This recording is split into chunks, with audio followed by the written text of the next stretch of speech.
Today we are going to be talking about the non-dominant hand for your forehand.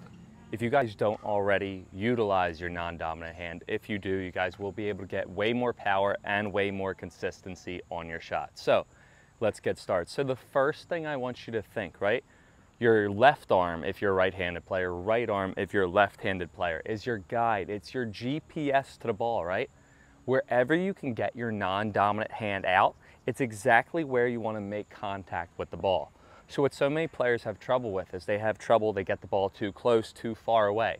But again, if you can get your left hand or right hand, non-dominant hand out to the ball, that's exactly where you want to make contact. So a drill that I do with all my students, and what I want you to do, is what you're going to do is you're going to just get a ball, you're going to come up to the baseline or service line, fully extend your non-dominant hand, drop, let it bounce twice, and then hit. Once again, I'm going to extend my arm, right? I'm going to drop, let it bounce twice, and then hit. That's going to teach myself, again, look, it's out in front and it's away from my body. So I'm going to drop, let it bounce twice, and then hit. I'm going to be able to teach myself proper contact.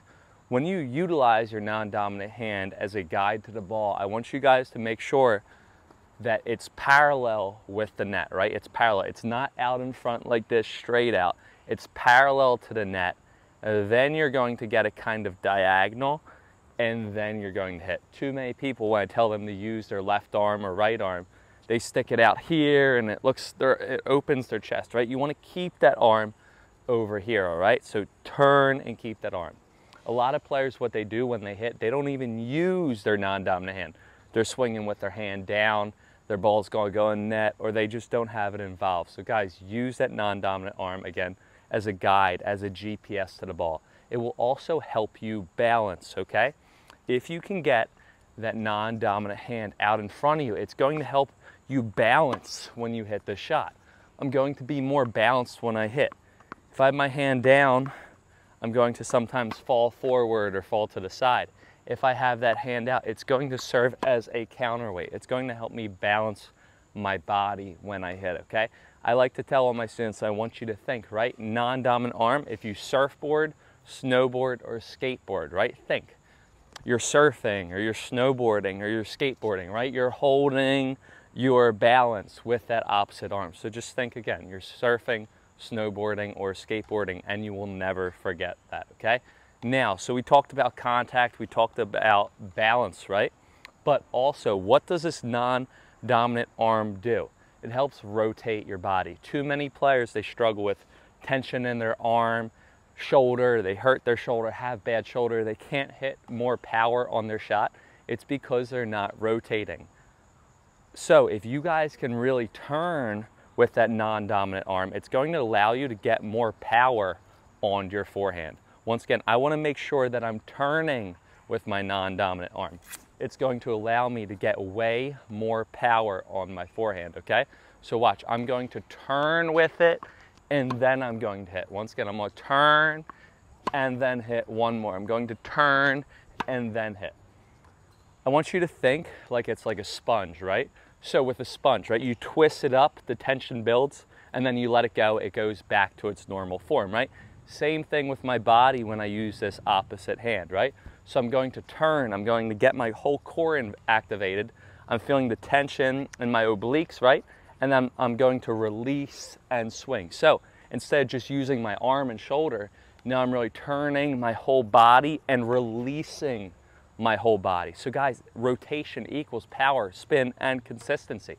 So use that non-dominant hand, really turn and release. Once again, turn and release, okay? 2, take this to the next level. In order to make sure that you turn and release, you have to, here's a great tip, all right? I want you guys to think, and I just posted this on my Instagram, I'm gonna put the link in the description. Instead of taking your racket back with your dominant hand, right? Instead of taking my racket back with my right hand, what I'm going to do is I'm going to push that racket back with my non-dominant hand. Once again, I'm going to push the racket back with my non-dominant hand. So when I take the racket back for this forehand, watch, I'm using my non-dominant hand. So I'm going to push it back with that hand, then have it out like I'm surfing, skateboarding, right, for contact, and then swing, okay? So again, I'm going to first push it back with my non-dominant hand. Great way to get involved. I have that rotation. Then I'm going to stick it out for contact point and balance, and then I'm going to swing, all right? So really utilize that arm when you turn for the racket, all right? And then again, if you can think that you're pushing it back, it's going to get it involved every single time. So I'm going to push it back, get it involved, and then hit my ground stroke, okay?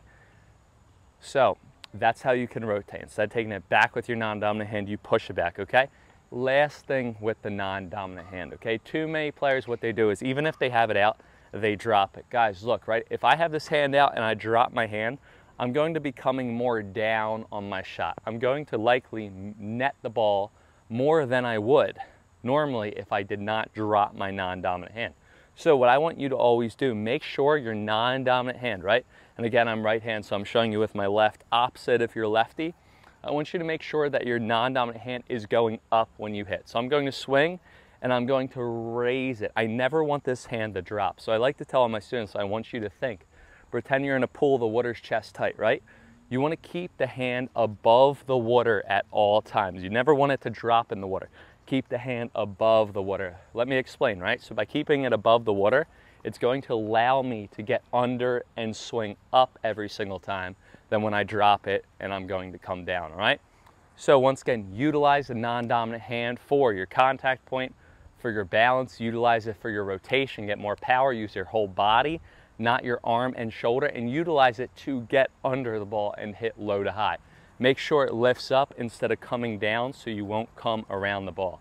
Guys, again, if you don't already utilize it, if you do, it's going to be night and day. If you do, think of the points that I brought up, right? There's different uses for it. It's not just to have your hand out to guide you to it. It's for rotation. It's to help you get under the ball. It's for balance. So try to utilize it in those different ways. Guys, if guys have any comments or questions, please let me know in the comments below. Have a good one, guys. Use that non-dominant hand, and happy hitting. See ya.